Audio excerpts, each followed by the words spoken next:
I'm Okay, so what I'll do is I know John Brabant will be here. He may be tearing home on his way home from the State House. So what I'll do is I'll call the meeting to order at 4:03. Oh, there's Don. John's coming? Mhm. Awesome. Okay, so we have everyone. I need to give my dog a cookie. Hold on. Okay, adjustments to the agenda. I would suggest again, like I did at the last meeting, that, Brian, we start with the future land use plan, because that's really our focus right now. It's really important that we hit on this, and I want to give it all the time it needs in every meeting. So then when we take up our other discussion items, they're not cutting into the time that we need to devote to future land use. Now, Eli, you have to go to another meeting? Yeah, I need to leave by 4:45 today. 4:45. All right. Yeah, I think this was, kind of the reasoning for. I got I agree. yeah. Otherwise, it would have been what you're saying, but I think we discussed this over email of like Okay. basically just because of time constraints of the meeting. I actually answered my question while I was talking. So we'll leave it as is, and 4:45. What time do you want to start, Brian? All right, 4:50. Okay, so sorry, we'll leave it as is. So right now, I just want to do a roll call. There's myself, Christian, Will, person I don't know in the meeting room.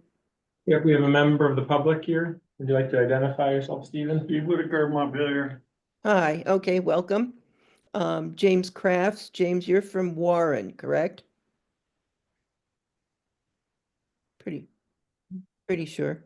Yeah. Doug? I see Doug, I see Mike, John Brabant. I see Brian, Renee Carpenter. yes, hi. And what town are you from, Renee? I'm Are from you? East Montpelier. I'm a member of the public Okay, until I will be appointed as an alternate at the next select board meeting. okay, great, welcome. And then we Thank have you. iPhone 171.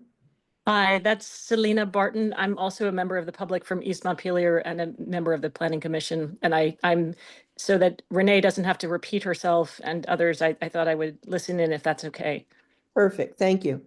And James, you're from Warren, correct? That's correct. Okay, sometimes I have a good memory. Okay, so we do have publics. Does the public have any public comment?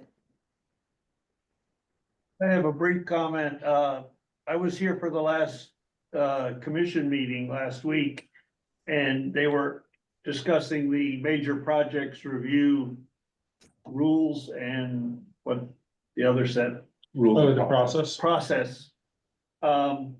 But that's, I understand, tends to apply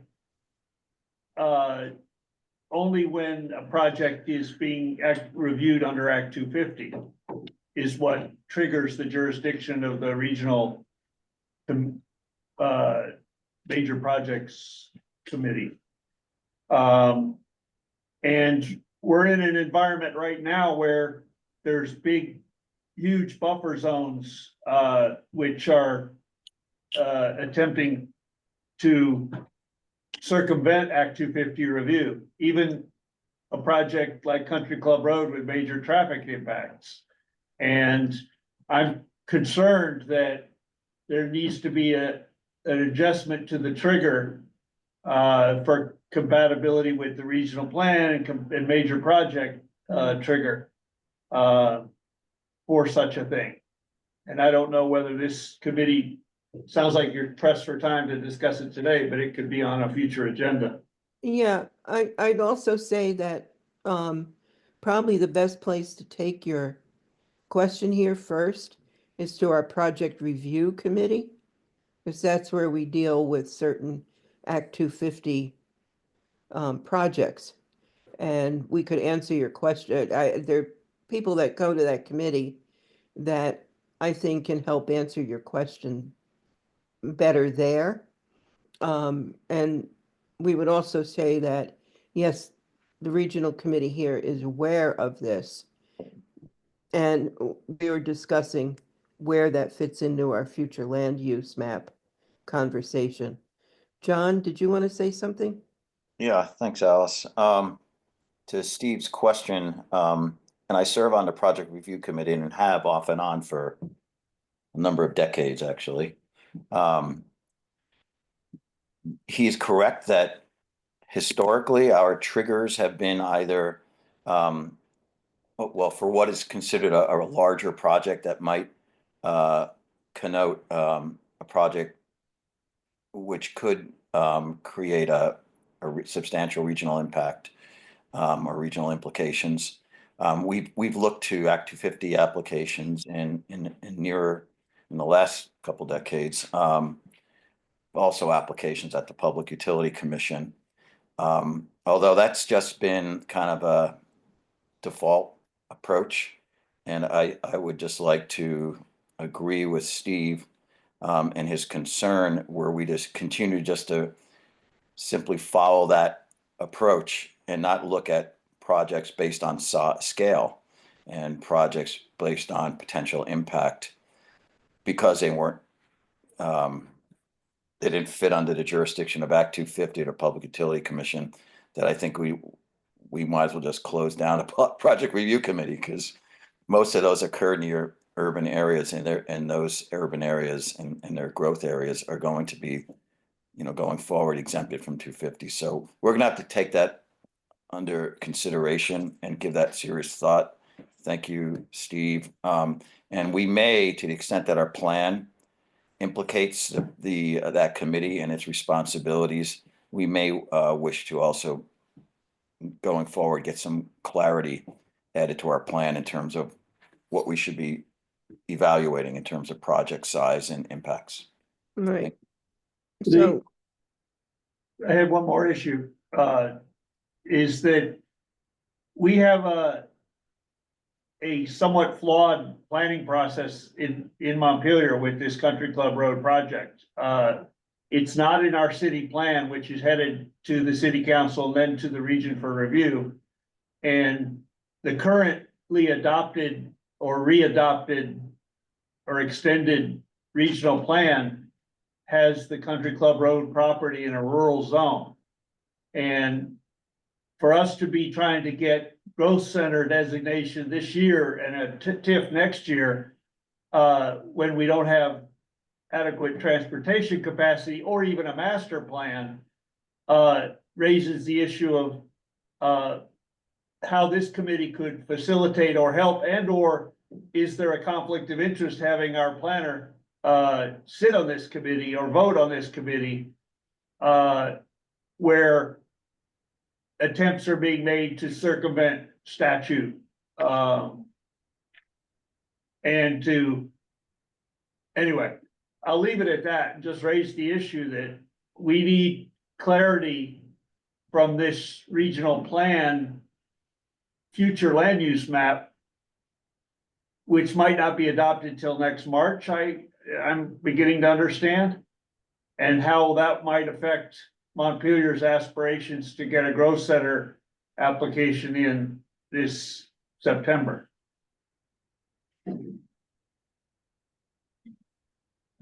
Yeah, it shows. Just a simple thing, right? yeah. Christian, do you want to address this?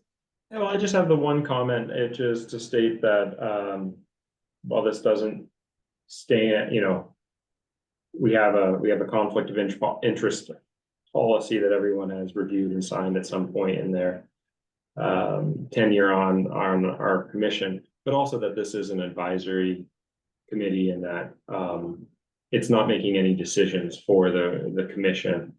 And in that sense, I don't know if that impacts how we discuss any members in their role, both with their municipalities and as members of this committee. I know we have some other planning commissioners who are planning commissioners in their municipality who also serve on this committee. So something staff can certainly go back and look at our conflict of interest book for policy for clarity on.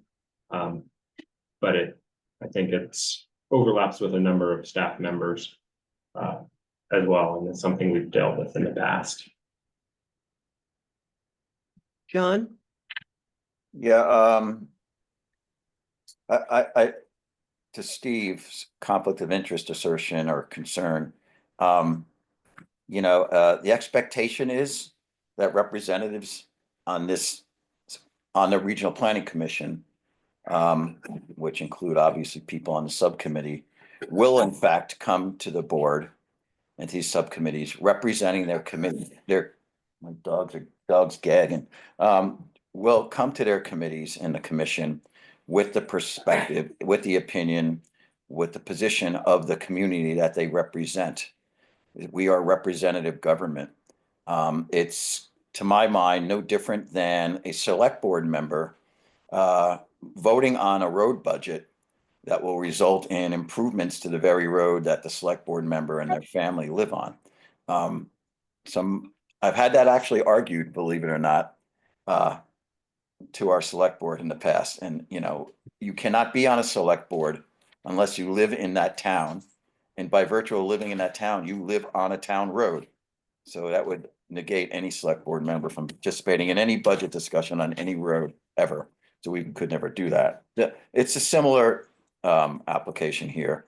It's necessary that I guess Mike Miller in this case have that interest. It's not a conflict. It's not a pecuniary interest. He's not the developer. I would suggest that that's not well placed, Steve, but thank you anyway.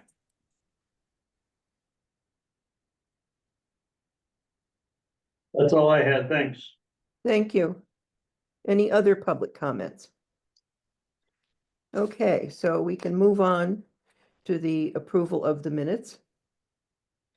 And what I'm looking for is, I've gone through them, and I think, Will, did you write the minutes? Mhm. You write really good minutes. Yeah, that's awesome.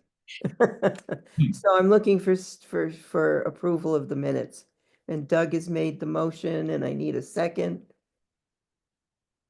John, second this? Okay, so all those, I've got one question. oh, okay, I'm sorry. Yeah, when I was looking at maybe the second page of the minutes on lines 5 to 7, the committee members were generally expressed a preference for keeping farming and agricultural lands that are conserved as mapped under rural conservation instead of rural agriculture and forestry. And I wasn't sure when I read that whether that was where we ended up, but I just wanted to double check to see where the other members of the committee remembered on that one. Everything else looked great. That was just the only one that kind of made me think I didn't know if we actually said that. Yes, I remember that. Okay. Specifically, because As do I. I had to keep running it around in my head to understand it, okay? And I think what it says is we generally expressed a preference, but we didn't come down with it. We didn't make it definitive. It was really more, we discussed it and said, this is where we lie here, but we need more information to continue, type thing. Okay, I'm good with that. All right, thank you. Thanks, Mike. Anyone else have a comment on the minutes? If not, can I get approval of the minutes from our last meeting? All those in favor? Aye. Okay, so good, we've approved our minutes. So now what we can do is go on to one of our discussion items that is on our spreadsheet that Brian created for us and is on the shared drive there. And Eli, I'm really glad you're here today. I think it was really Doug and I that brought the short-term rental discussion to the forefront. And I like your outline on what we can do. And I think that's where we'd be at discussing that. I do want to point out that besides the state regulations, I think, which is Act 10. Do you know if I'm correct on that? Anyone? I don't know. Okay.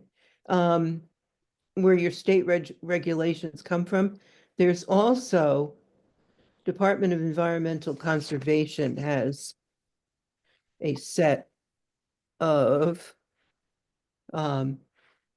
short-term rental drinking water and wastewater system fact sheet. So they do have their own, they do have their regulations, kind of regulations on short-term rentals. And basically what it does, and we actually had this experience here on my road in Waitsfield, is the occupancy that's advertised and um, can occur for short-term rentals follow a typical um, wastewater system capacity, like a one-bedroom. Basically, each bedroom is 2 people. So if you have a 3-bedroom home, your rental can be for 6 people. And there's a leeway there that it can go up to 8 here and there at times.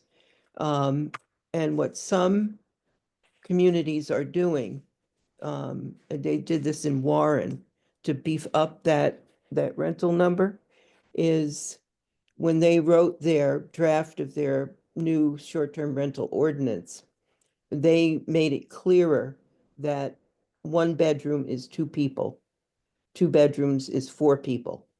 So where DEC might have a little bit of leeway there, in saying, yeah, 3-bedroom house, you could have 7 or 8, which was what happened here on our road. Some communities have written the ordinance to like specifically follow the 1-bedroom, 2 people, 1 bedroom is 2 people. And depending on the number of bedrooms you have, that's the number of occupants you can rent to. I can put this in the chat. And the other thing I'd like to recommend, if I can find it again, is, yeah, I came across, sent to me by actually our Conservation Commission member. There's a group called the Northern Forest Center, which is, they represent forests and projects and resources in the New England area. And they had a short-term rental webinar recently. That was one of the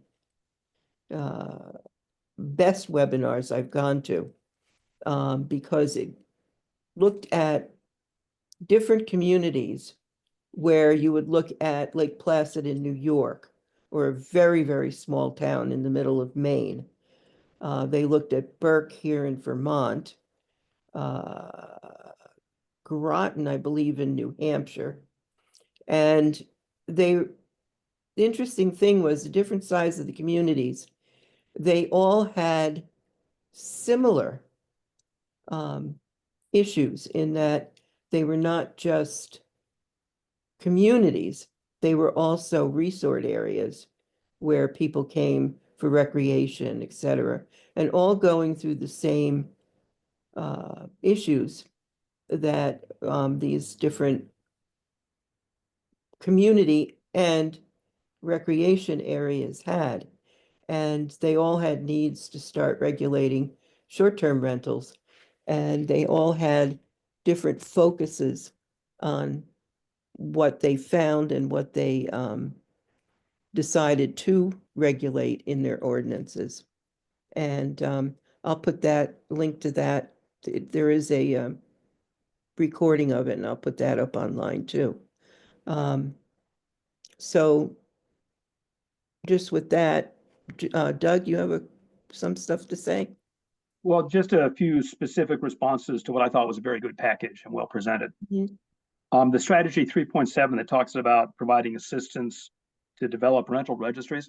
I think that should say assistance providing rental registries and ordinances. I don't see why the Regional Planning Commission wouldn't be a resource for help drafting an ordinance, just like it is for zoning ordinances and other things that towns do. And I think the Regional Plan Committee has an opportunity to, or excuse me, the commission has an opportunity to become a resource in sort of a confusing time for the towns here and Mhm. help be a place that you can find out what regulations exist and what do ordinances that try to regulate STRs look like. So I would like to see 3.7 to include registries and ordinances. A number of these communities and towns that I talked about in this webinar found that they needed, they either hired consultants or they needed that assistance, Doug, in developing their ordinances. Right, but there's no reason the Regional Plan Commission can't be a Absolutely. resource as well. Absolutely. I think so too. John? Please don't take this as a point of disagreement, just for further information. Zoning ordinances and things of a legal nature like that have historically, when I was on the select board, their development has been assisted by the League of Cities and Towns, and we'd even run stuff past their attorney because they have legal counsel on staff. So that they were always helpful in that regard. And I think every municipality in Vermont is a member of the league. So this is Yeah. just a point of information. And every town has their own, well, at least our town has, I can't say that, but our town has their own attorney. But our strategies throughout the housing section talk about the Regional Planning Commission will assist town with this goal and will assist with that. And it's to the extent you can assist. You can't provide legal advice, but you can provide information. Hey, there's 3 other towns in the region that are facing this, and here's what they're working with. And statewide, this is what's going on. And, they can be a resource. The representative on that webinar from the Lake Placid area, with the consultants that they use there, said that if you do your regulations as ordinances rather than bylaws that go into your bylaws document, they're less challenged as ordinances than if they're in the bylaws.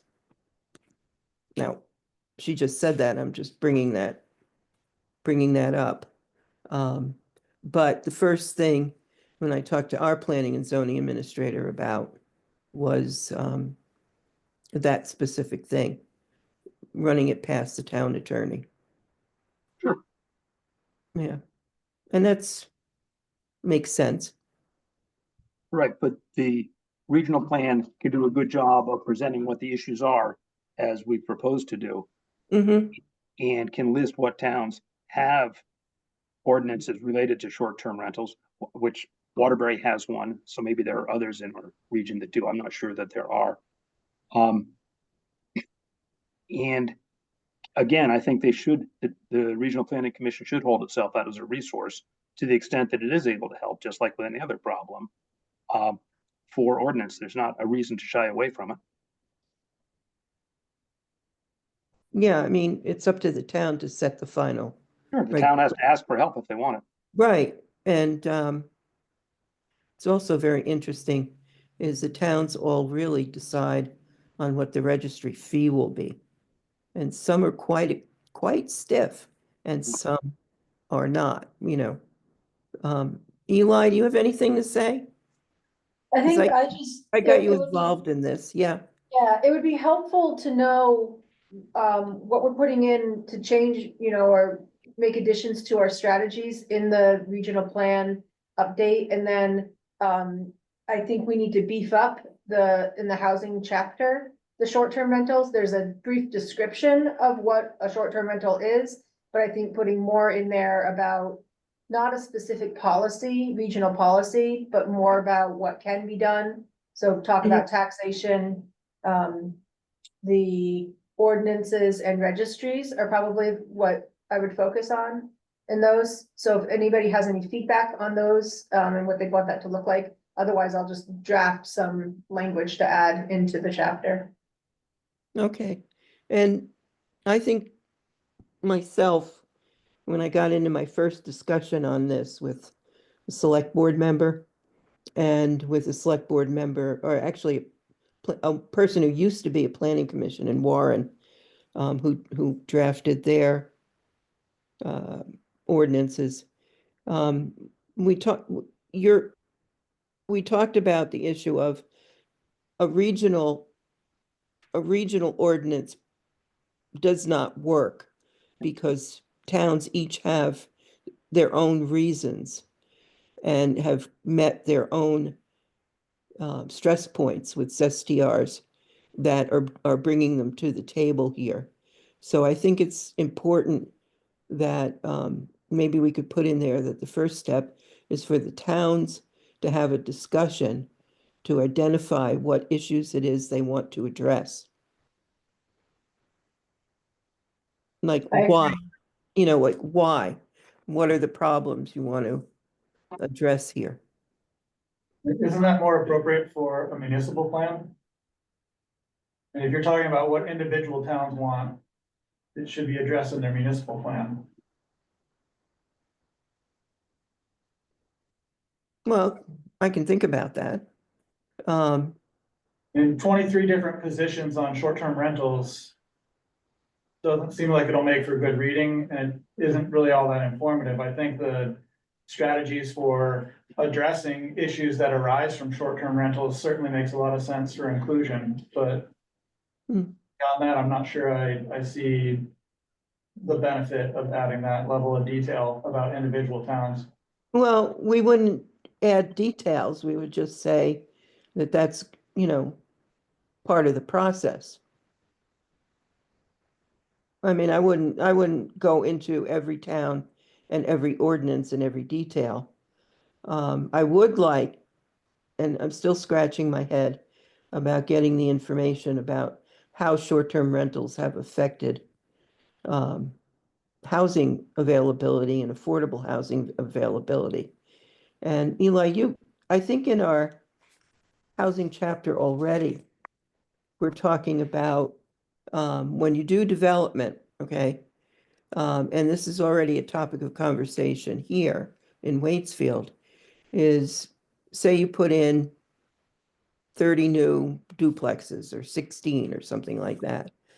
How do towns have a strategy and a way to say, no, they will be for this housing, affordable and middle income. Right, you could have inclusionary zoning. If you have inclusionary zoning, you can set those guidelines for how much is affordable or basically what the type of housing looks like and who the housing is gonna serve. So we could put something in there about, it'd probably be more on the land use side of things, but Yeah. about inclusionary zoning. But what people are concerned about is you put them in and people are going to buy them up for short-term housing. Rentals, because that's what real estate agents here, especially in the valley, are seeing. People aren't coming here to buy homes to live in. They're looking for short-term rental investments. Yeah, and I think Burlington has really addressed that by Yeah, putting it into their ordinance that the short-term rental, the definition of short-term rental in Burlington is that it has to be owner occupied. So Mhm. it cuts the knees right out, out from under anybody trying to live afar and have a short-term rental in Burlington. So that is, I think you can shape what your short-term rental market looks like through those ordinances quite a bit. So that's what I think we would include in the chapter is kind of a blanket statement that not all municipalities want their short-term rental market to look the same, and that's okay. And here's different tools that a municipality can use to shape what they do want it to look like. And I do Yes. agree, a community discussion is an important part of that process. Yeah, that's a concise way of what I was trying to say. I was sort of meandering around, but yes. Doug, you have anything else, or John, or? I just get back to the point. I don't see a reason not to offer to provide technical assistance, whatever the other level is that we provide on a number of topics to towns that are looking for assistance in addressing short-term rentals and creating an ordinance. And it doesn't have to be drafting the ordinance. It doesn't have to be legal advice, but it can be an overview of what other towns are doing. It can be technical assistance, just like so many other things that we offer in our goals. So this is Jim Crafts from Warren. So as Alice said, we have proposed an ordinance to our select board. Well, we're trying to portray it not as regulatory, but more as a registry at this point. And one of the reasons that we were interested in this is, you know, to understand STR's effect on housing. But I would agree with Mike here is I personally spent a lot of time reading all the other towns' regulations to try to understand, okay, what do we want to pick and choose out of this? And not being an expert in this field, it would have been helpful to have someone, hey, give me the three places to go look and start there. So it was kind of hunt and peck for me anyway. But I will add that, I think you folks have already spoke with this, is that each town is different. I mean, if you look at Warren, the majority of our rentals are indeed condominiums, right? They're not houses. And they've been in the rental market forever. So it's not like some of this, hasn't really changed. I mean, people have been doing this for a long time. Now, it just so happens that where they advertise and how they engage with their customer has changed through these online platforms. But this has been ongoing for decades. One thing I learned from the webinar that Alice was referring to is that with the registries, a cautionary tale from at least one of the presenters was not to have the fees for those be exorbitant, that if you have high fees, it can open you up to legal liability. And that, if the purpose of the registry is to kind of be a stick to the short-term rental market, that it's maybe not the best mechanism. But using the registry to get an idea of how many of the units, how many short-term rental units are in your municipality or whatever region you choose to do a registry for, and how that's affecting the availability and the price of housing is a good way to do that. So that just, though, they did talk to that legal liability potential if you're charging really high fees for the registry. Yeah, we charged a pretty nominal fee for the registry, so I think it was a couple $100. We weren't really looking to go out and kind of use that as a resource for revenue, at least not yet. And you can also, again, these short-term, what drove Stowe and what's driving, I think maybe Burke a little bit, is that, and I talked about this with Dan Raddick, is the short-term rentals they are using services in the town. Stowe really had a thing with its fire department, got really sick of all the calls they had to go out on.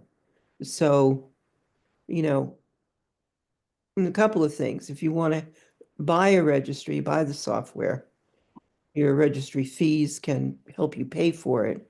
And also,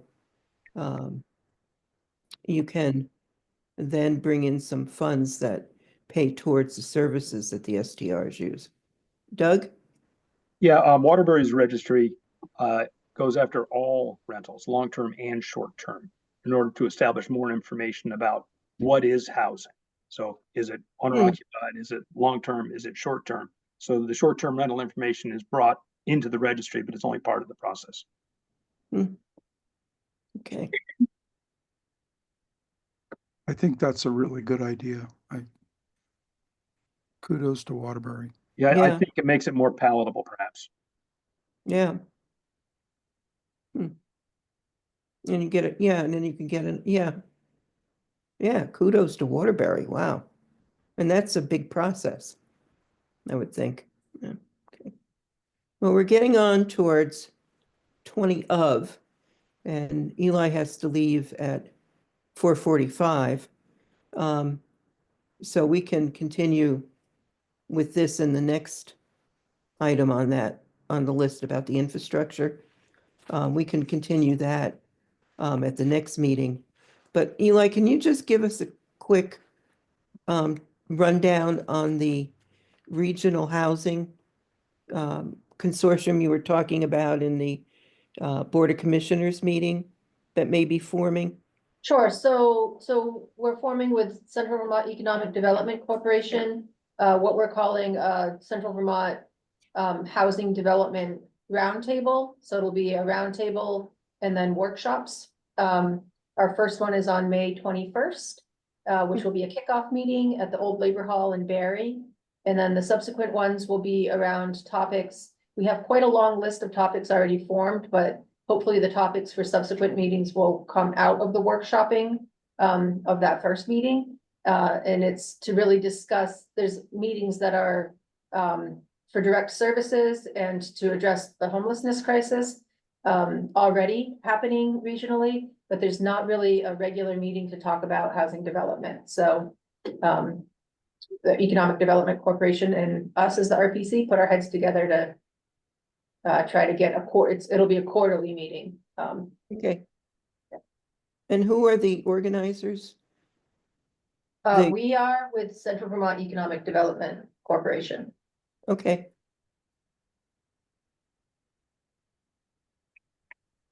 And you'll keep us aware of this. Yes, I will, and I'll send out materials very soon. I'm just Okay, getting the great. last feedback on the. Okay, great. Does anybody have anything else to say on short-term rentals right now? And I think that was, Is there a point of resolution? I mean, if we're gonna come back to this, what are we gonna talk about? Do we need to come back to this? It'd be nice if we could check these things off the list as we go through the conversations and not just have standing meeting items. well, I'm not ready to worry about that right now, Brian. We're just starting this process. And Eli just said that she's going to draft some narrative for the in the housing chapter for us. So at the very least, we would like to take a look at that. And then we can make a decision from there. So yes, and there's other articles on there. I think if we come back to this, it's not going to be as long, but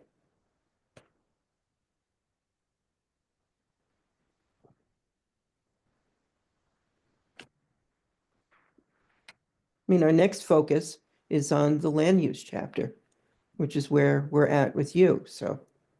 Well, I thought our next focus was on housing construction costs. That's the No, next. we just decided that we don't have the time to talk about that because Eli has to leave at 4:45.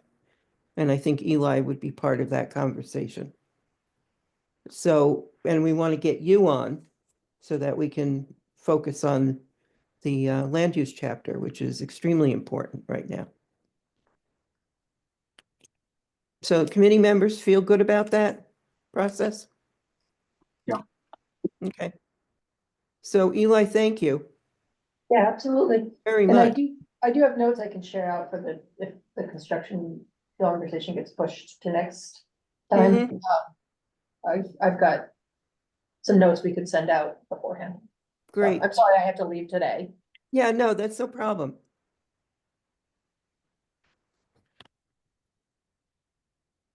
We can work with that. Thank you very much, Eli. I do suggest if anybody hasn't looked at Act 479, Mhm. there's an act that, I think it's in Senate, Economic Housing General right Mhm. now. That there's a big housing bill. It's not looking at making some of the changes we've seen in previous years. It's looking at supporting some of those changes. And a big part of that is looking at infrastructure. So there's a piece in there around the Vermont infrastructure, sustainability infrastructure fund that would go through the bond bank. So in these conversations that we're having around construction, recognizing how much of the cost is attributed to infrastructure, and, you know, recognizing that there's a bill going through right now that could help with those Yeah, infrastructure great. costs. It would Eli, be what was the a- number of that bill? It's 479, H479. Oh, it's H479. Okay. Yeah, Okay. It's in the House. Okay, great. It's Not in an Senate act now. until it gets passed. yeah, it's not an act. Yeah, I'm sorry. Yeah, yeah, it's a bill. Hopeful. I'm hopeful, I guess. Okay, thanks. It Um, was passed out of the House, so. Yeah, it's in Senate. It's now in we're on the Senate. Senate. It's Okay. in Senate now, yeah.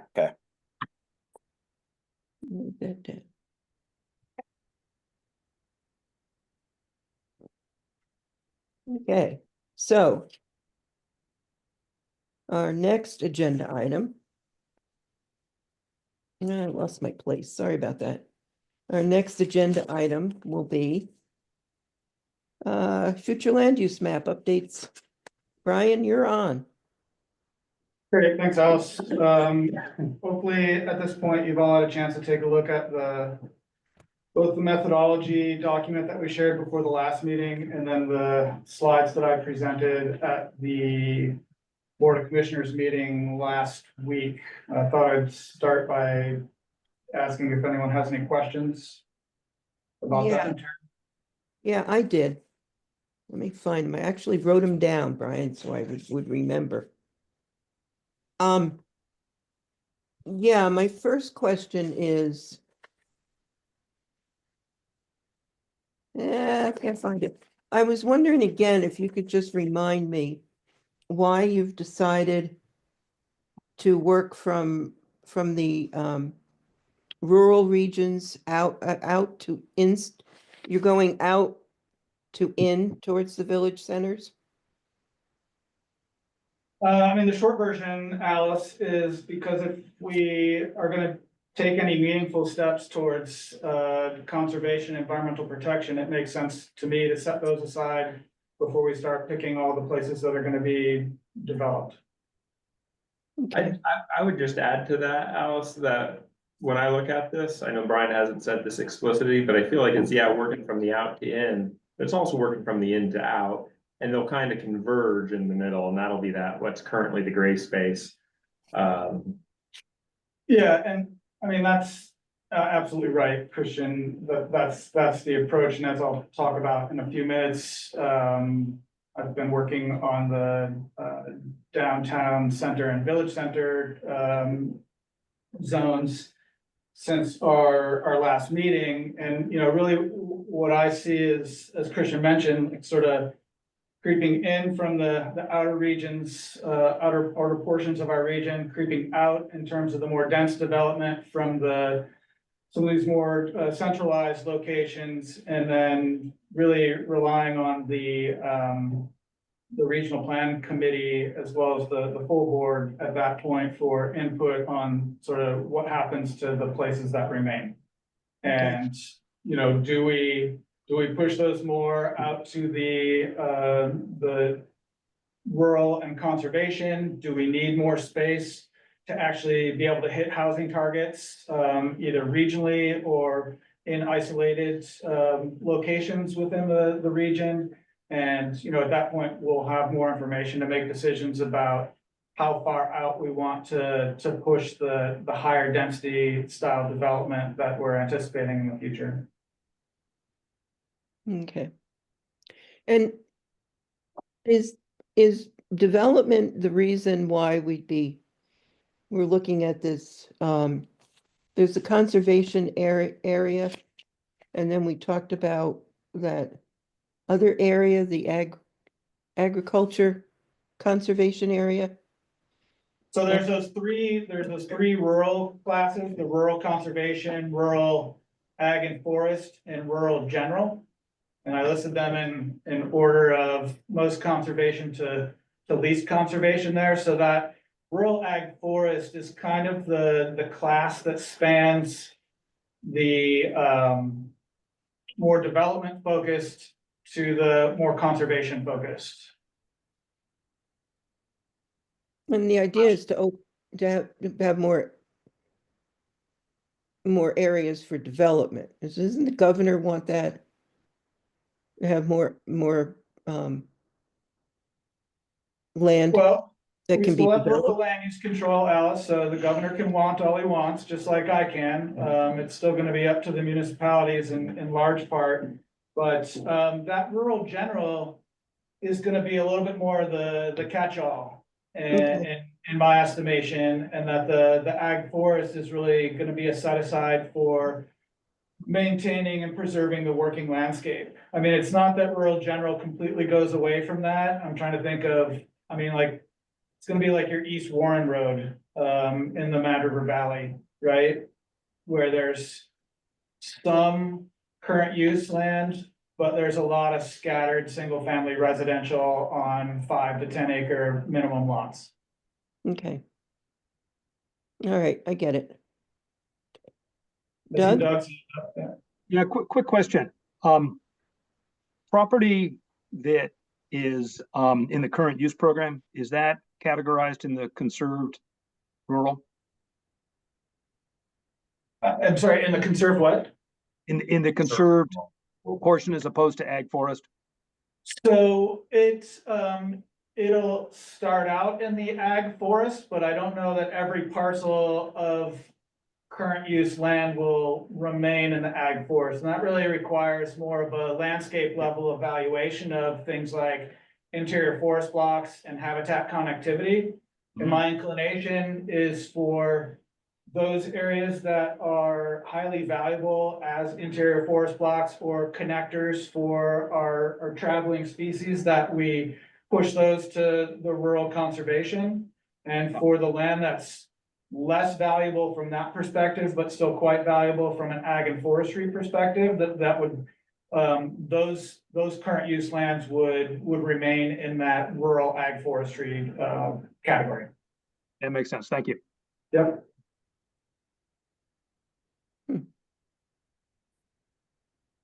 Other questions? I had one, it'll come to me eventually. or I'll Alice, find you it. said you wrote them down this time. Oh, maybe I remember, and maybe Christian's part of this question. So we're looking at, what is it, is it an Act 181 or for the, Yep. for the procedures and processes to develop land use, future land use plan, right? Now, Christian, remind me, didn't VAPTA do this too? So that's absolutely right. Ultimately, the Land Use Review Board will review future land use maps. But to assist in that process, VAPTA, through our planners, Brian, will all participate in, put together the methodology. And this methodology really is the foundation statewide that we're using to take a first crack of the future land use maps. There's nothing to say that it has to follow word for word the methodology. The methodology is not the statute, but it does take the statute into account, and just it makes it sort of an easy starting spot. But yeah, the methodology that when Brian refers to when he's talking about the methodology document is that VAPTA created document. Okay, VAPTA created. Okay, and is that 181? No, that is not 181. 181 is where much of the statute was enacted. But the methodology was in your packet last regional plan committee. It's the almost most recent version, penultimate version of the methodology. Gotcha, okay. I don't want to introduce error, but I think I'd say I'm like 70% sure that, please correct me if I'm wrong, folks, Act 181 mandated VAPTA develop this methodology, is that Yes. right? Okay, Possible. cool. Yes. Yeah, that, By- I think that's the By connection. January, I think of this year. Yeah. That's And what I recall, it might have been December, but it. structurally, last that year. was their sort of to feed into the land use review board and help them get set up as well. Yeah. Mhm. So, yeah, so, Yeah, I mean, the idea behind that methodology was to provide some measure of consistency on a statewide basis with the understanding that there will be particular instances within every region, almost certainly that are gonna require individual thought. Right, Mhm. right. Even, so I'll just give an example of an area where the methodology is not fixed and clear. So for some areas like the four, I'll call them urban land use areas, you really need to almost follow parcel lines because it's going to be reviewed as part of these tier processes and designation programs. But when we start at the rural conservation, we have more flexibility, so it really can follow, like Brian was outlining, the landscape scale interpretation. And I've seen some regions, even can see it's following a topo line, for example, in some places. So that's an area where it will differ from one region to the next, and how some of those future land use areas are interpreted. so Act 181 also did say these are the categories. And then ordered BAPTA to go define that methodology that you saw, how to map Gotcha. them. And then Okay. there's a little wiggle room in that. We can't just make up 5 new categories. Make up They some weren't in new Act 181. categories. We can make up some new categories. Yeah. We're not strictly limited to the 10, but ideally, for the sake of consistency, we wouldn't want to get too crazy. Mhm. For example, the land under the interstate, is that rural general or is that rural conservation? Mm. That's Graffitiville. Yeah, really. See, there's our new zone. If Keith has his way, it'll be half as much land. Graffiti right. over- Yes, Okay, thank you. sure. Any other questions from folks? Okay, so a couple other things to update you on. Some staff, myself included, and the rest of the community development team will be meeting with the land use review board at the end of the month. And that's really to talk about how things are going, challenges we're encountering, and, let's see, I think there's a third item there. And it will be the CVRPC and also the Lamoille County Planning Commission will have representatives there as well. And so it's sort of, I believe they're doing this with all of the regional planning commissions throughout the state. And it's sort of an informal conversation about the way things are going with the development of the future land use map. This will also, I think, set the stage for when we get to the point of bringing the map in front of the board, the land use review board, for their approval. We'll have already highlighted some of the issues that we see, so hopefully that means fewer surprises when it comes to the final presentation of the map, or what will hopefully be the interim final presentation of the map until it's requires updates at some point in the future. So we can keep folks updated on that, and certainly any feedback or other content that comes out of that meeting, we'll be happy to report out on at the next regional plan committee. We, as some staff met today as well to talk about the tiers, and in particular, which municipalities we think will be pursuing which tiers for the downtown centers, village centers, planned growth areas, and village areas. And have a short list of those that we feel like certainly make sense for that tier 1B, and then for a few of the municipalities, maybe it's a bit more aspirational to get to that 1B. It certainly seems like Montpelier is probably our best candidate to go after that tier 1A status. And just a quick step back in terms of the distinction between tier 1A and 1B. The short version is for tier 1B, you're exempt for residential developments under 50 units, exempt from Act 250 oversight, whereas with tier 1A, you're exempt from Act 250 oversight for development in general. So we talked about, again, Montpelier as being a fairly logical tier 1A. Sounds like Berlin is interested in, certainly in 1B status in the short-ish term, with an eye towards achieving 1A, tier 1A at some point in the future. Other likely candidate towns, municipalities include Berry City for 1B, as well as Waterbury. And then I think there's a handful of to be determined municipalities in terms of whether they want to pursue that 1B status and or whether they are able to present self-certify that they have the qualifications to manage the exemptions under a tier 1B status. So that could include places like, one step back. Northfield also likely candidate for tier 1B. Potentially on the fringe would include places like Waitsfield, Cabot, Plainfield, and I'm missing one, Will, that you remember.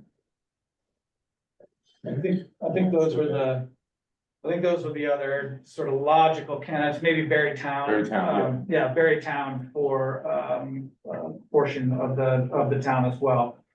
And so with that tier 1B status, the towns are essentially opting in and self-certifying that they have both the bandwidth and the technical capacity to provide oversight for development up to 50 units. And now, this is a staff discussion. Some staff have had specific conversations with representatives from these municipalities, but the next step really in this part of the conversation will happen once the draft map is prepared and we go out and meet with select boards and planning commissions for the individual municipalities, and we talk about the benefits and challenges of the different tiers, and to get a bit of a more of a firm opinion on whether a particular municipality wants to pursue the 1A or 1B, tier 1A or 1B status, or if they're happy just remaining in the tier 2. And for those of you that remember from a couple weeks ago, I described that, the tier 1 status as conveying some exemptions from state oversight. Tier 3 status is decided by the land use review board, and that is for a conservation overlay, and everything that's not tier 1 or tier 3 is tier 2. And in a sense, you could say that tier 2 is just business as usual in terms of the way that permitting decisions are made. So tier 3 is more of the conserved area. Well, we need to broaden our language a little bit. Eskimos have like 50 words for snow. I kind of feel like we're gonna need to get there with conservation if we're gonna do it right. There Okay, is the rural conservation, which we can designate area as, but there is also a tier 3 conservation overlay, which will be an overlay that is developed by the state, and we then put on top of our map, and there will be additional restrictions, is my understanding, that will come along with that tier 3 designation. all right. Yeah. More towns also gonna try for 1B. Yes, thank you. Moretown is another candidate for 1B. Moretown is trying to pursue the neighborhood development area designation as part of a 3-town effort with Moretown, Duxbury, and Waterbury. So essentially Waterbury's got excess wastewater capacity, and Moretown and Duxbury have some undeveloped land that's relatively proximate to the wastewater infrastructure. So that is something that staff is currently helping those 3 towns deliberate. Oh, that's interesting. What would be, give me an example of the technical resources a town would have to say it has? So the for capacity 1B. to review permits and to meet all of the obligations under a permit review that maybe otherwise would have been carried out under an Act 250 proceeding. I don't think they explicitly state that it has to be like, they have to have staff on hand who will do the exact same review as the Act 250 district commissions do, but that is kind of the intent of Act 181, is to eliminate redundancies in, you know, somewhere like called South Burlington that has a huge staff, where they're like, if they're already checking the same things once at the municipal level, then they shouldn't have to do it again at the state level. And then obviously there's a difference between intent and statutory language, but the premise is that if Act 250s we're eliminating the redundancy of Act 250 review in places where it's currently redundant.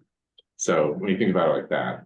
Yeah. I'm gonna ask a question for Brian, because he's been in this stuff, so he'll be able to, I think, answer it better than my memory serves me.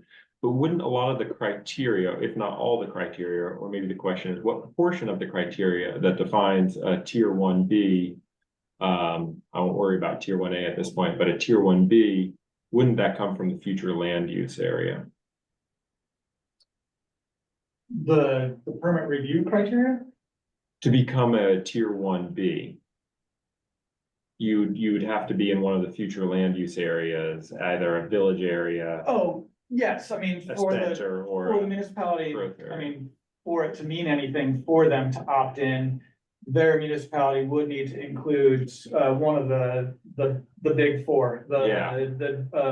So those would be the Yeah. criteria, really, that's where you clear the hurdle. And then the opting in part, are there additional criteria when you decide to opt in? My understanding is you're self-certifying that you are capable of implementing, essentially implementing your zoning regulations. Okay.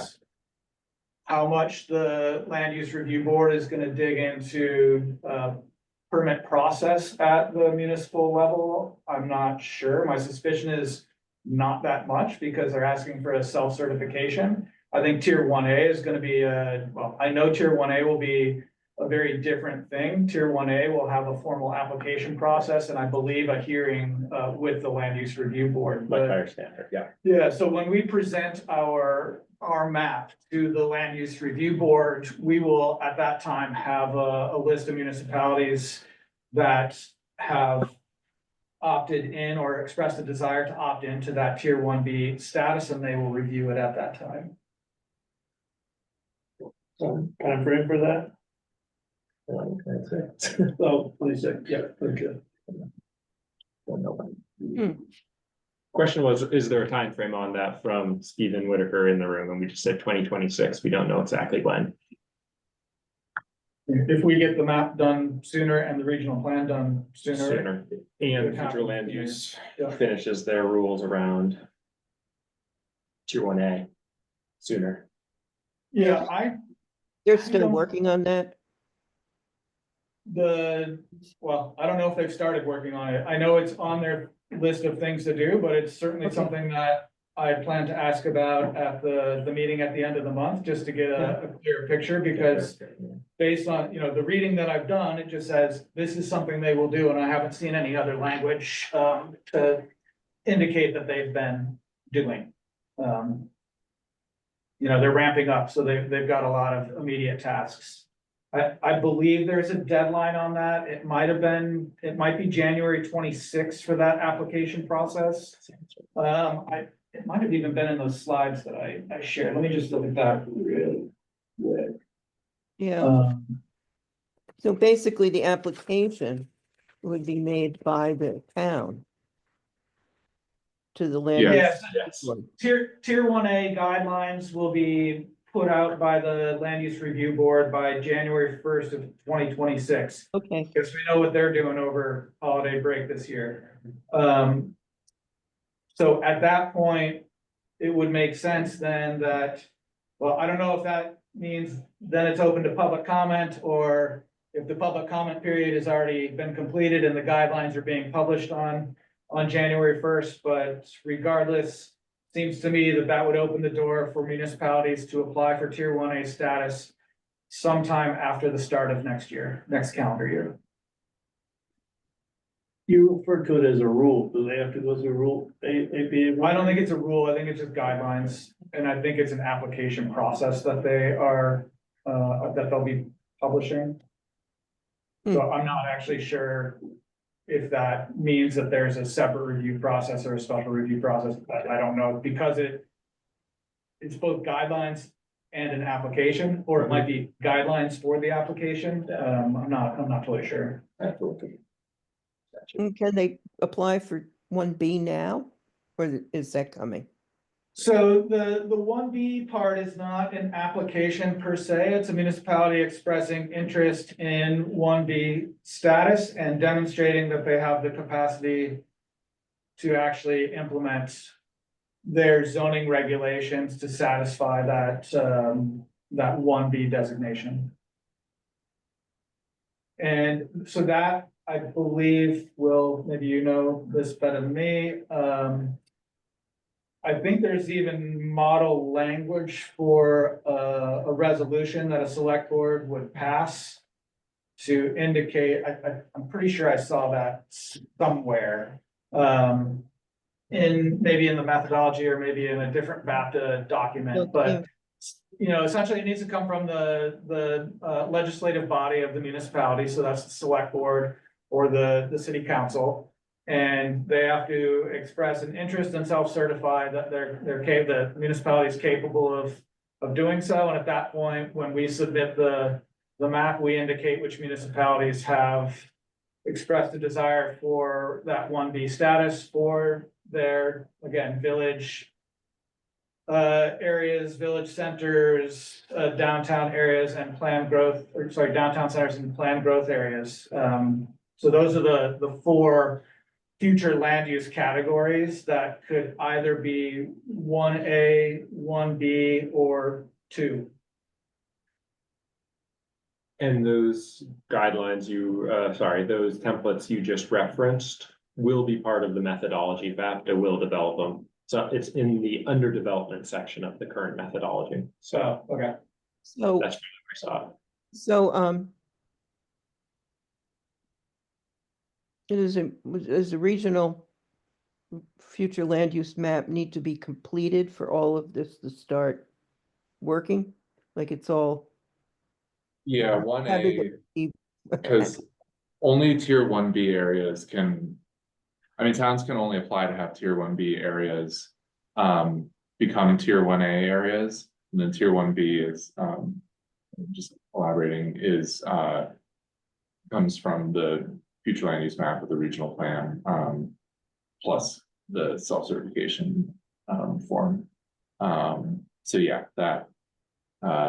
so that 1B can't happen until the regional plan and future land use map are adopted and approved by the land use review board. And then areas need to be 1B for the town to apply for them to be 1A. Gotcha. Okay. So my committee, what does my committee have? Because remember, Jerry called this Alice's committee, so I'm going to call it my committee. You got any questions here? Anything you want to bring up? Any issues? No, it's good progress.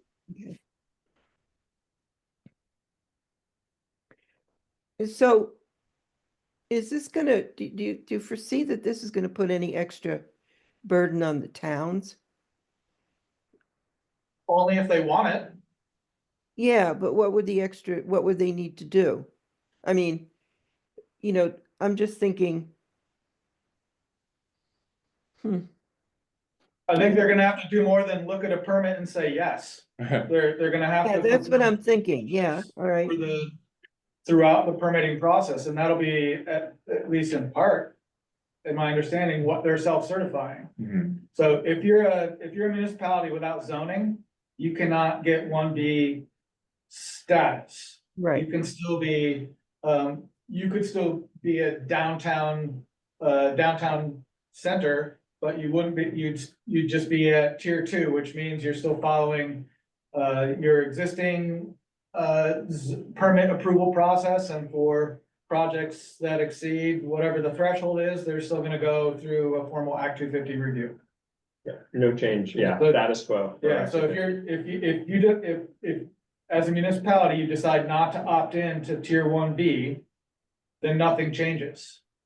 If you opt into tier 1B, then for projects under 50 residential units, you need to perform due diligence for the town in terms of the permit review. I suppose the potential burden for the town is that the town's the one that gets sued and not the regional land use board, if someone doesn't like the permit decision, but that's beyond, my understanding, and not really, anything I've thought a whole lot about in terms of burden, but I mean, that's just one that pops to mind, is making sure that you're meeting your obligations under the zoning statutes to make sure that when you issue a permit, that it's issued on solid ground. Yeah, and to kind of just build on that, it's like in towns that are doing that self-certification it's like, they're saying like, we're already subjecting applications to equally rigorous review as a land use review board would under Act 250. They're saying that. So if that's true, then it's not really adding additional burden for them to have to fill the shoes of the land use review board.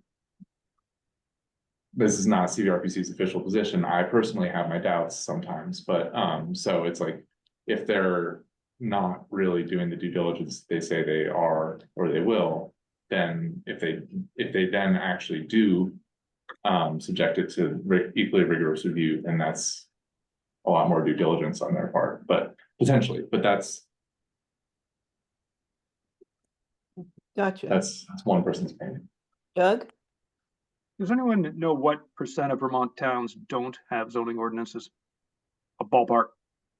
Statewide, Yeah. I'm not sure, but I'm sure we could figure it out pretty. I can search it. It's, It's like 85% have zoning.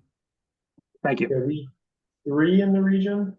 3 and 1 expired. 3 in, oh yeah, expired. Well, 1 just expired town plan, sorry. Yeah. 2 down. Oh no. 3, we've got, Orange, Just 3. Williamstown, Roxbury, Worcester. and Worcester. Yeah, we have 4 towns in our region that don't have zoning.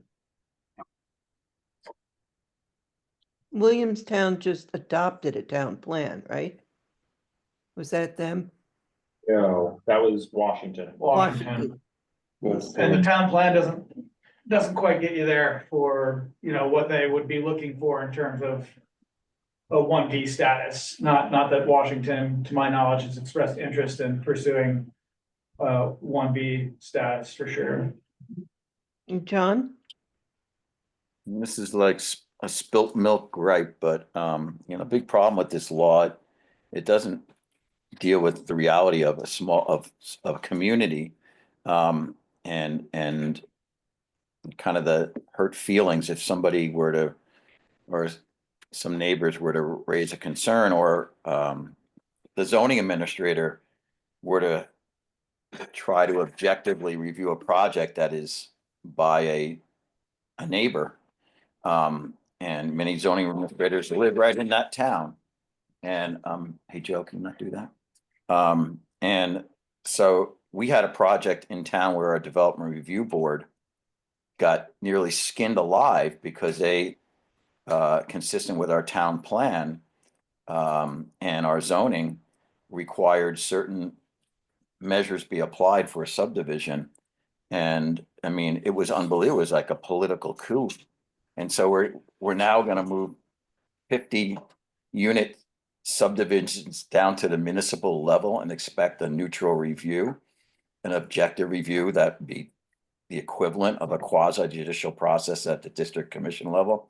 It defies all logic. In my every experience, this is a train heading for open water here, man. This is like, but whatever, John, this it's done. sounds more like spilled beer, right, to me, but, we can only do what we can through the regional plan, and we can work with our municipalities to, you know, illustrate the potential challenges if they decide to opt into 1B, and I mean, I'll say this as delicately as I can, but that we maybe think they're not qualified for 1B status. It's not up to us. But again, we could highlight the potential challenges and pitfalls of pursuing 1B status when maybe you're more of a borderline case. And just really quickly, I wanted to mention, because I think I've been speaking a little bit in shorthand and saying, you know, that the 1B requires zoning, but it requires zoning and subdivision bylaws, so not just zoning. So that does make a difference. Not sure that well, I'm pretty sure it doesn't satisfy your issue that you point out, John, but I do want to mention that. Well, you know, and so we're gonna have a bigger town, let's say, Brian, conduct the entire review. That would be, you know, the near equivalent to what Act 250 reviews. The town's not gonna call in experts, nor do they have the authority to petition Agency of Natural Resources experts to come in and speak on stormwater or wildlife habitat. So then they're gonna, in order to get that information, they're gonna ask the developer to provide their expert, which, you know, is not gonna be a neutral. It's just not gonna happen. This is, anyway, what are you gonna do? It's what it is. We gotta deal with what we got, but it's not gonna be the equivalent of Act 250 at the end of the day. I don't think any of us are naive enough to think that, John, and it's all the more reason why I think it's important to stake a claim, if you will, to the rural areas and make sure those are properly defined so that we don't lose everything in a push for future development. See Mike's hand as well. Yeah, Mike? Yeah, I was just gonna go and say that we'll have to see what the expectation is. There certainly is a lot of discussion of this being somewhat of a one-for-one trade for is your zoning enforcing Act 250. And I'm not sure if that's a fair assessment. There's a lot of things that local zoning does that Act 250 does not. And so, you know, we can point to every Walmart, every Home Depot, they're all gone through Act 250. But, you know, we have design review rules in the city of Montpelier in certain districts that would not allow those types of establishments to ever meet those types of codes. So in some places, in some ways, we do a better job of creating community and creating space. And that's what our downtown and our design review regulations do. We're doing more in some places and on some facts and less on others, in order to make our downtowns work and operate differently. So I'm not sure there. I know there's a lot of discussion of, you know, this is going to be a one-for-one. I don't know. I'm interested in seeing how this rolls out, as to whether or not that's what the Land Use Review Board expects as a one-for-one. Is the Land Use Review Board expecting us to, you know, do archaeological surveys? You know, I don't know any communities that do, but that's an Act 250 requirement, historic and archaeological. But, I don't know if that level of expectation is going to be there. We're going to have to just kind of play it out and see where it goes. But I just wanted to put that out. I've heard, the 1-for-1 before, and I'm not sure that, and maybe that's not what people who voted for it expected. Maybe they expected that they would be voting for a 1-for-1. I'm not sure if that's where the land use review board is actually going to end up. So I'll be curious to see. But I did want to say there are other ways. It's more than just a 1-for-1. Can the municipality enforce the Act 250 rules?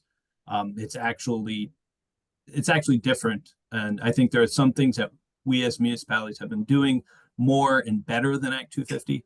And then there are going to be communities that don't have that capacity to be able to do those types of extra reviews. So it'll be interesting to see how this rule all rolls out.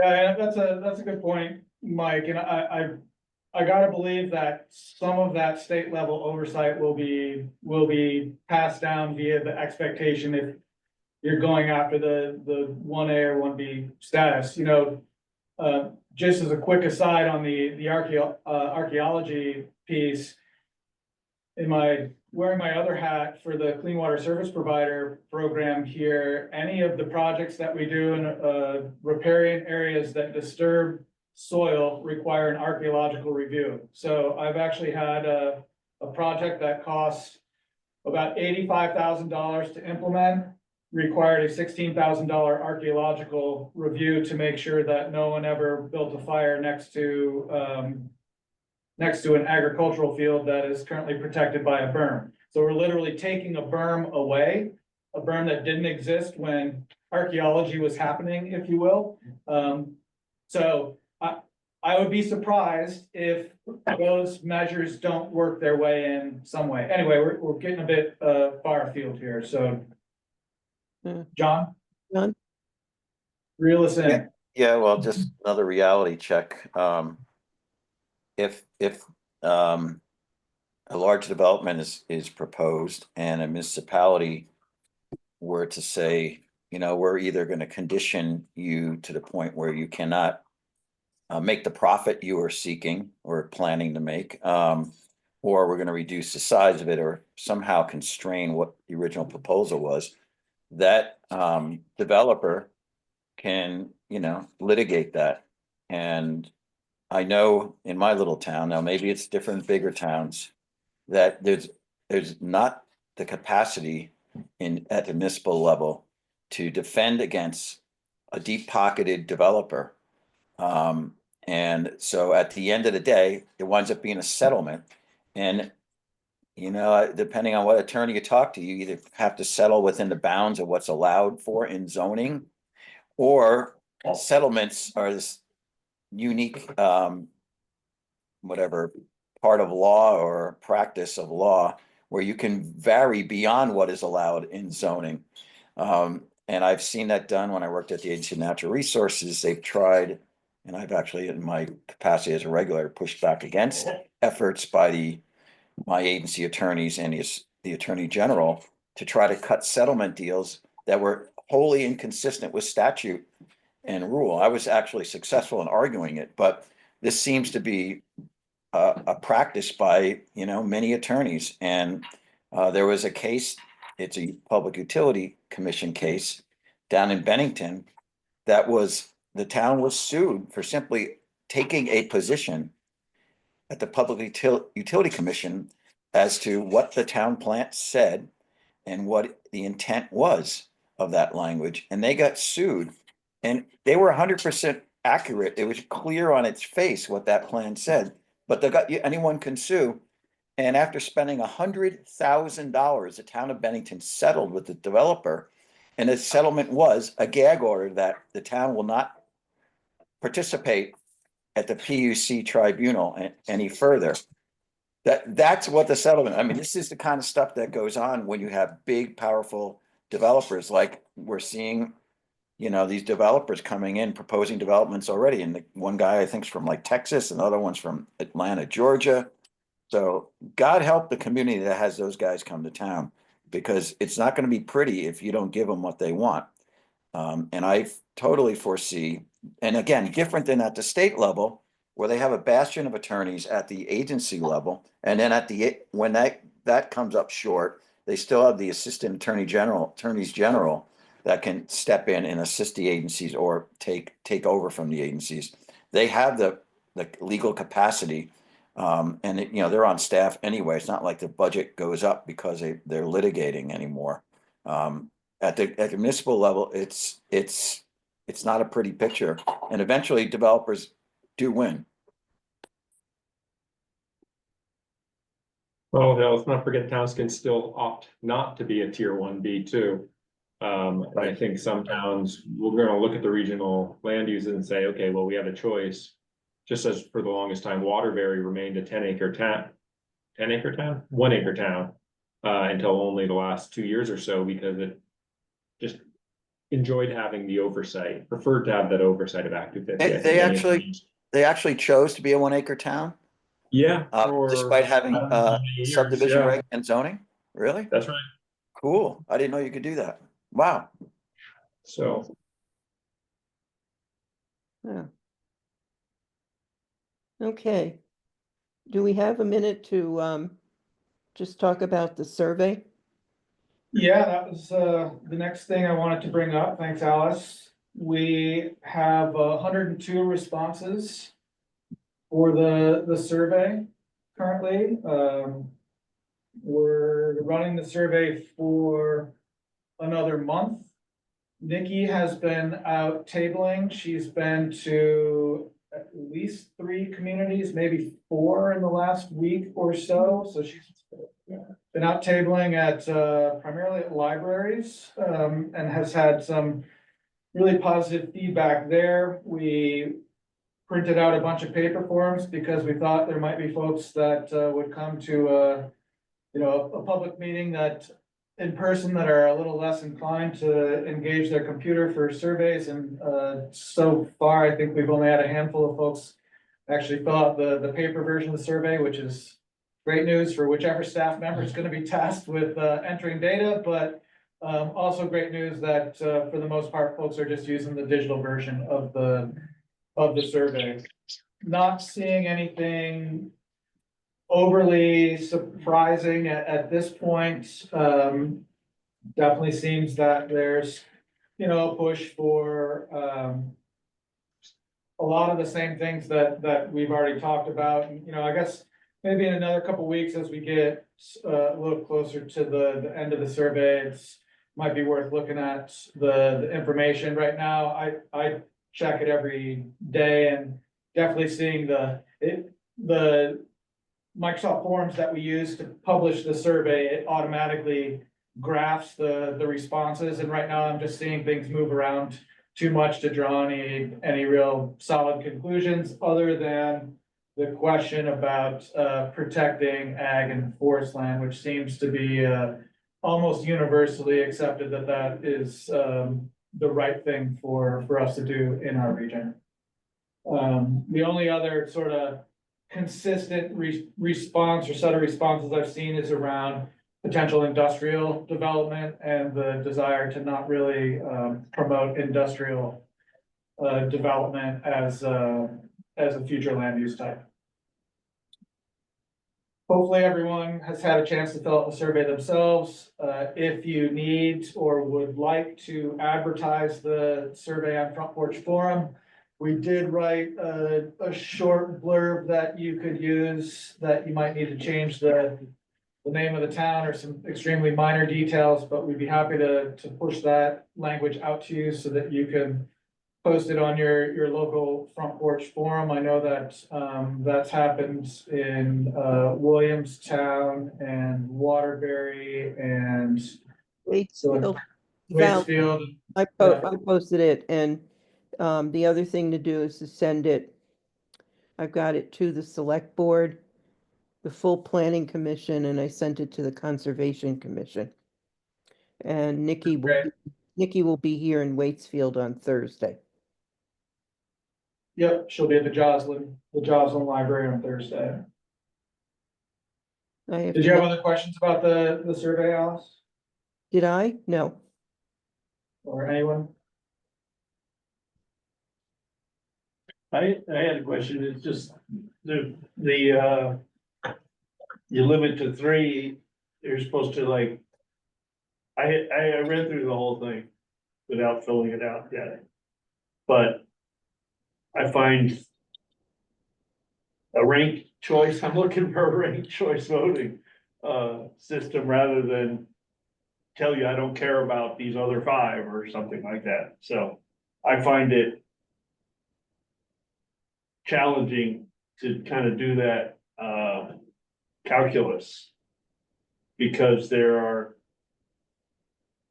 I could see deeper issues with the ones I have to leave out just to get, I'm only allowed 3 responses, so I don't know how to fix that. Yeah, well, there's no fixing it. There Yeah. are pros and cons to asking questions using different structures. And just because you don't put something as a priority doesn't mean it's not important. It just means it's not what you perceive to be one of the highest priorities.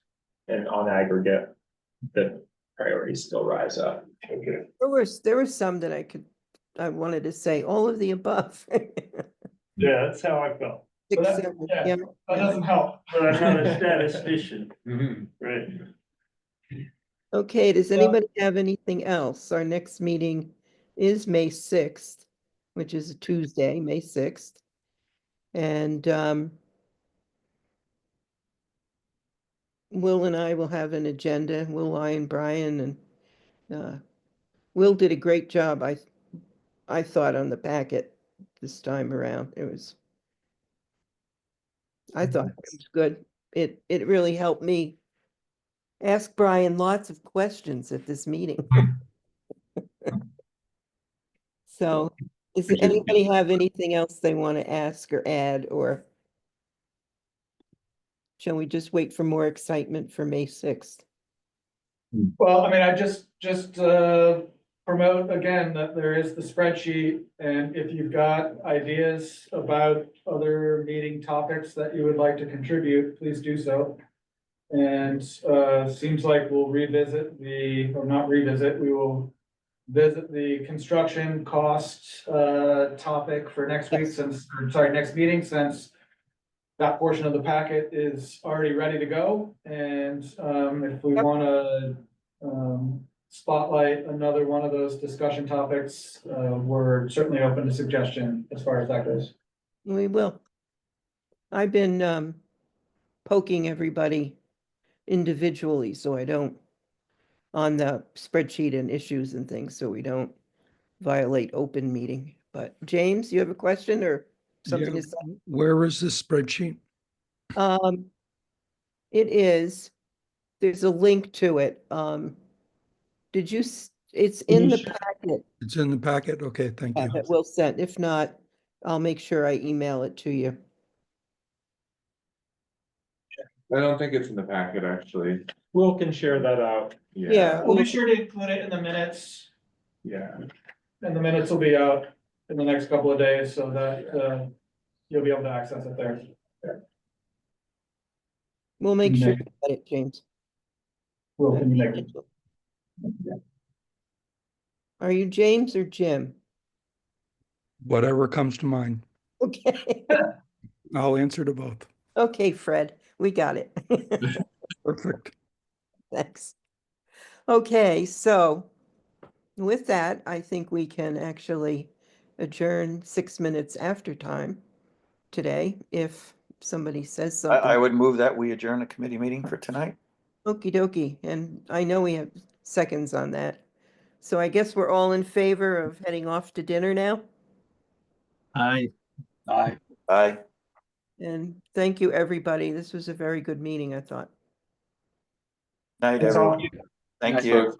Thank you. The methodology